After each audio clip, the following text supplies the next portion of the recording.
unatumia dawa vizuri, unakula mboga mboga za majani vizuri, lakini bado sukari yako ipo juu, inasoma 8, inasoma 9, inasoma 10, 14, 15 na kadhalika.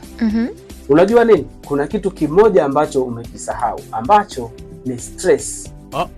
Stress au msongo wa mawazo ni adui mkubwa sana kwako wewe ambaye una changamoto ya sukari.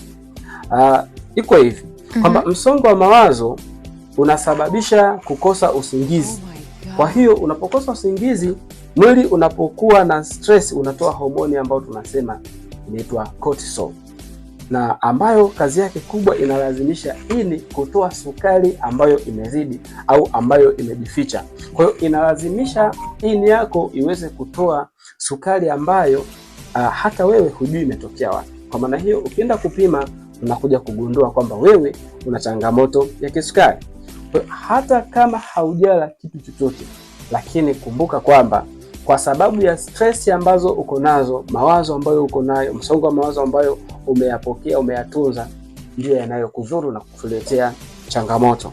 Kwa nataka nikwambieje kwamba unahitaji mwongozo sahihi wa kurekebisha mfumo wako wa homoni pamoja na kuweka vizuri sukari yako pamoja na mfumo wa mzunguko wa damu. Nitumie ujumbe neno sukari ili niweze kukusaidia, au stress niweze kukusaidia kama wewe unapata changamoto hii.